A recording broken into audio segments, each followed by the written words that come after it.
I'm in Nakawa, just outside Erbil in northern Iraq, in Kurdistan. The first thing that strikes you when you get to Nakawa, which is like any typical town in this area, is the proliferation of Christian symbolism. In fact, when you're driving in from the airport, the first thing that strikes you is the very big and very bright cross over the Church of St. Peter and Paul. I counted 10 churches within a mile of where I'm staying here in Ankawa, 10 Christian churches. And that church, the Church of St. Peter and Paul, a massive structure just on the outside of the suburb, is one of the 3 new churches that's been built in the last 2 years. St. Peter and Paul is a Chaldean Catholic church. There's an Armenian Orthodox church, and there's a Syriac Catholic church. And what that's telling us is that the Christian population of Ankawa has been growing. And I was very curious why. Before I got involved with Stand With Iraqi Christians, an organization to support Christians and their communities in Iraq, I didn't even realize there was Christian communities in Iraq that had been here since the time of the apostles. Here in Erbil, they had their first bishop in the year 99 AD. And Erbil and the Nineveh Plains were a very important place in early Christianity. The monasteries developed in the East, the Coptic Church and in the churches of the East.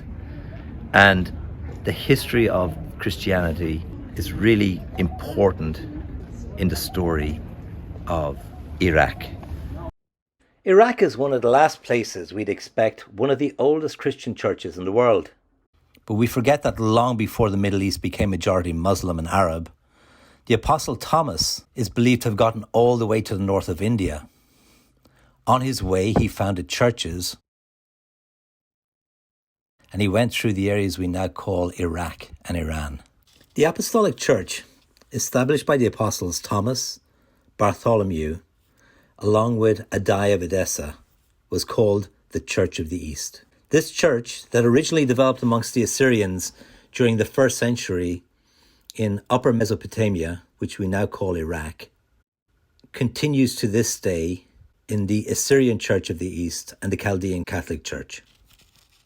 Before Thomas and Bartholomew went east, spreading the good news of Jesus Christ, Iraq featured prominently in the Old Testament. Modern Iraq corresponds to Mesopotamia, the land between the 2 rivers, the Tigris and the Euphrates.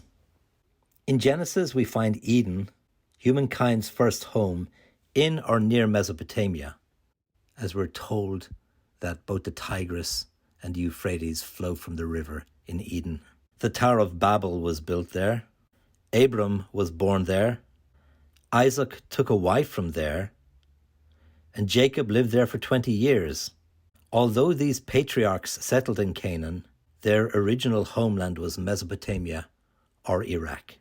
Iraq turns up again during both of the exiles, in both the Babylonian and the Assyrian exiles. From the time of the Babylonian exile, there was a large Jewish population that stayed in this area, and therefore this was a natural place for Christianity to spread in the 1st century. There's been a Christian presence in this country since the time of the apostles. At the beginning of the 20th century, there were 4 million Christians in Iraq.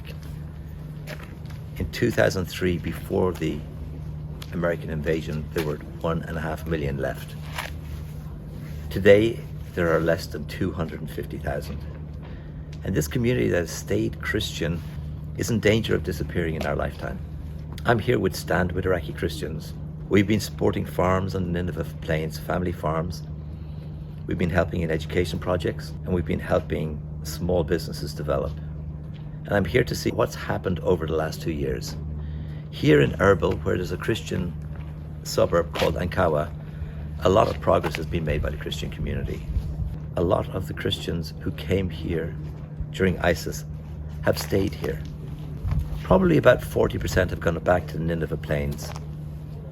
Possibly 20% have stayed here, and another 30 to 40% have emigrated to Europe, America, Canada, and Australia. And the challenge today is, how can we keep the young people living in this country where they have a tradition going back almost 2,000 years? My name is Vanik Azad Avedisian.